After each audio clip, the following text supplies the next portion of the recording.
In this video, I'm going to talk about the importance of making sure your customers are satisfied and the best way to do it. Now, customers are the lifeblood of your business, and they have a direct control over the feedback that's left on your account. And when potential buyers are thinking about buying a product from you, if they see that you have bad reviews, they're much less likely to buy from you. Whereas if they see you have all positive reviews, they feel comfortable and they trust you more. And the best way to make sure you always have positive reviews is to always err in favor of the customer. So for example, let's say you ship a product to a customer and before shipping it, you've inspected it, you know it's in perfect working condition. And your customer sends you a message that a main part of your product is broken. Rather than arguing with the customer, you want to immediately assume that they're right and give them what they're asking for, whether that's a full refund or shipping another product to them. It's simply not worth arguing with your customer. And even if you think you're right, you want to just say that your customer's right. And the reason is just one bad review can significantly hold up your sales. And if you argue with your customers or don't give them a refund when they ask for it, they're likely to give you that bad review. So even if you lose $10, $20 by sending them a new product, just make sure they're happy. It's worth it. You don't want to deal with the hassle of getting a bad review. Another thing is if your customer asks for a refund, don't ask them to ship the product back to you first. That's because if they have to ship the product back to you, that's a huge hassle. They have to go to the post office. They have to fill in your address, buy the right postage. You don't want them to do that because if they're asking for a refund, they're already unhappy. And if you make them go to the post office and ship it back to you, just so they can be happy again, they're going to be upset and they're much more likely to leave a bad feedback rating. So in that case, tell them you can keep the product. I'm either going to ship you a new product or give you a full refund. Now, other ways you can make sure your customers are happy is to always ship quickly. So either ship your products the day that the customer orders it or the next day. But you don't want to wait 2 or 3 days to ship the product because your customers are not going to like waiting that long. Another important thing is to process returns quickly. So if one of your customers is not happy and they want to return, either reply to them that day or the next day and make sure that you process that return quickly. So that means if you're going to send them a new product, you want to ship that new product very quickly in the next day. Or if you're going to give them a full refund, don't wait a week to give them that refund. Just give it to them right then and there. And lastly, it's important to be very friendly and personable when communicating. Now, this is really easy to do when everything's going great. But let's say that your customer is asking for a refund and it seems like for a ridiculous reason. You might be very tempted to argue with them or to not be friendly. And you want to avoid that inclination. You want to make sure that you're always friendly and personable. Even when you feel like arguing or you think you're right, you just got to set that aside and be friendly. And that's because at all costs, you want to make sure you have positive feedback. And it's just not worth arguing with someone and getting bad feedback for it.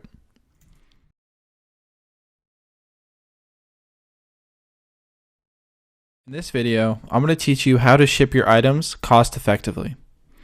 Now, this is very important because although you may be saving a little bit of money each time you ship a product, over time, that little bit of savings adds up and you will save a ton of money when you start shipping cost effectively. So first of all, it's important that you ship from home. And the reason why this is so important is not only is it convenient because you don't have to drive to the post office or the UPS store, but it also will save you a lot of money.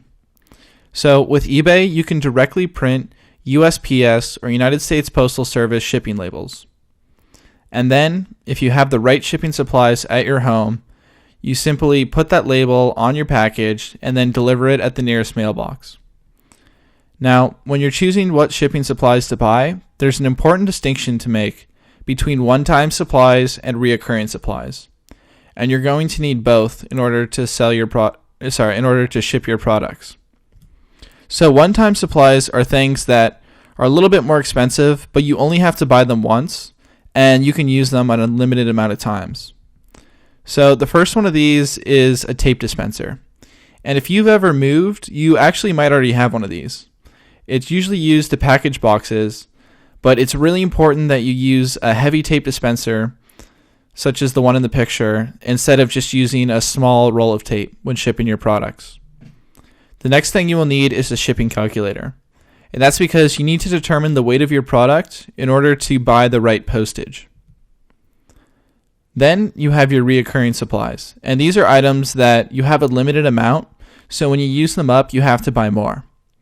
And the 4 types of reoccurring supplies that you need are bubble wrap in the top left corner, tape for your nice tape dispenser, as you can see in the bottom left, bubble mailers in the top right, and finally shipping labels, and that's in the bottom right. And the shipping labels are pieces of paper that you can stick in your printer, and on eBay you can print shipping labels directly on that piece of paper, and they come off just like a sticker, and you can attach it to your bubble mailer with your product inside. Now keep in mind that the bubble mailer will work for most types of products that you're selling, but if you're selling a product that's too big, then you might need to buy a bigger bubble mailer or even a cardboard box. Now, all of this supplies can be found on Amazon's website, and attached to this video, I'll include a list with links to these products on Amazon and how much you can expect to pay for each of them. Now, it's just really important that you start shipping cost-effective early, because although it is an expense to buy these items, once you buy them, you're going to save a lot more money in the long run.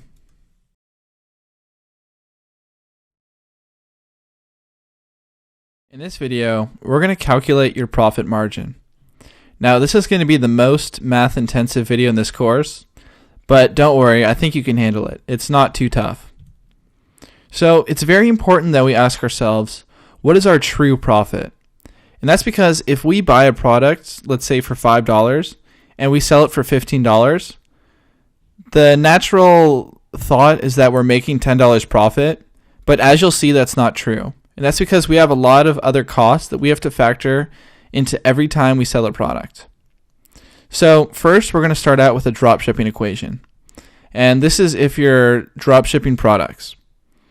So all the costs that you have to consider are the cost to buy the item itself, the shipping fee that your dropshipper is charging you, any extra dropshipping fees that your dropshipper is charging you, eBay's fee, and PayPal's fee. So as you can see, all of those 5 costs are very important to factor into our total cost. And eBay's fee is 10% of your selling price. And PayPal's fee is 2.9% of the selling price, plus an additional 30 cents per transaction. Then the wholesaling equation is very similar to the dropshipping equation. The only difference here is instead of adding a dropshipping fee, we're using shipping supplies. So the 5 costs that go into your wholesaling equation are the item cost, the shipping fee, shipping supplies, the eBay fee, and the PayPal fee.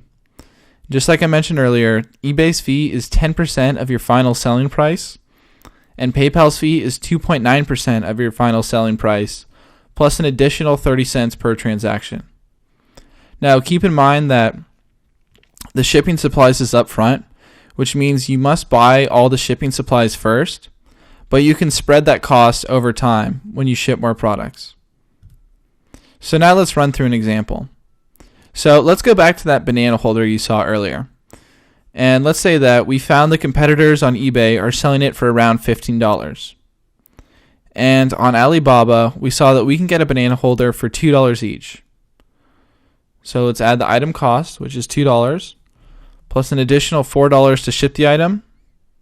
And then we figured that it's going to be about $2 in shipping supplies. And that's not completely exact, but based on our costs, we can estimate that. Then 10% of $15 is $1.50. So that's our eBay fee. And then the PayPal fee is found by taking 2.9% of the $15, which is 44 cents, and then adding that extra 30 cents per transaction to get 74 cents. So this means that our total cost for selling a single banana holder is $10.24. So now with that information, we can go back to that selling price of about $15. And if we subtract our cost of $10.24 from our selling price, we'll arrive at a profit of $4.76. And that's assuming that we're not getting any returns.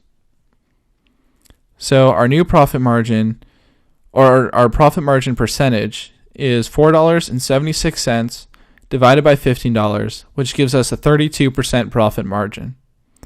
Now, typically 30 to 50% is pretty good. Now, we might want to look for a product with a higher profit margin from 50 to 100%. But if this is the best that we can find, that's not too bad, and we can make a lot of money with that.